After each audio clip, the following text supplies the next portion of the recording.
Pasteur, j'ai honte de poser cette question. Mais je veux être sauvé, vraiment sauvé. Dites-moi, qu'est-ce que la Bible enseigne réellement sur la sexualité? Parce que dehors, chacun a sa vérité. Et même dans l'Église moderne, on entend tout et son contraire. Ma fille, si tu ne poses pas la question, l'ennemi y répondra à ta place. Et ces réponses détruisent des vies, des mariages et même des âmes. Alors parle, je t'écoute. Certains disent que le salut n'a rien à voir avec la sexualité. Que Dieu regarde seulement le cœur, pas ce que nous faisons avec notre corps. Est-ce vrai? Faux, absolument faux. La Bible dit « Glorifiez Dieu dans votre corps et dans votre esprit qui appartiennent à Dieu ». 1 Corinthiens 6, verset 20. Ton esprit est sauvé, mais ton corps doit maintenant refléter cette nouvelle vie.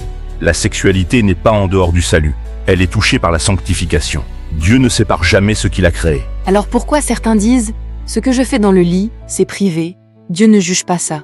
Parce que ce monde a transformé le lit en terrain d'expérimentation. Alors que Dieu en a fait un autel sacré entre mari et femme.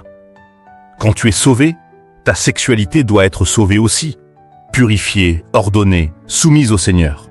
Mais pasteur, si un chrétien pratique le sexe hors mariage, le concubinage, la pornographie, les relations interdites, est-il encore sauvé?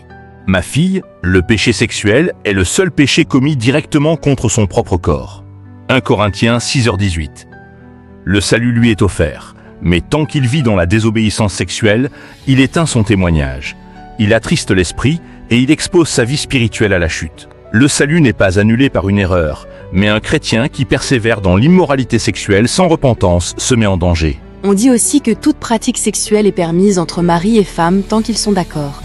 Est-ce biblique? Non. L'accord mutuel ne sanctifie pas ce que Dieu condamne, entre mari et femme. L'intimité est bénie. Le plaisir est voulu par Dieu. L'union physique est sacrée. Mais l'humiliation, les pratiques contraires à la nature, ceux qui imitent la perversion du monde, ne viennent pas de la lumière. Le lit conjugal est pur, pas un laboratoire de fantasmes importés de la pornographie. Pasteur, comment un chrétien peut vivre une sexualité biblicisée, comme vous dites? 3 choses. 1. La sexualité biblicisée est exclusive. Une seule alliance. Homme plus femme mariée. Toute relation hors du mariage est un mensonge spirituel. 2.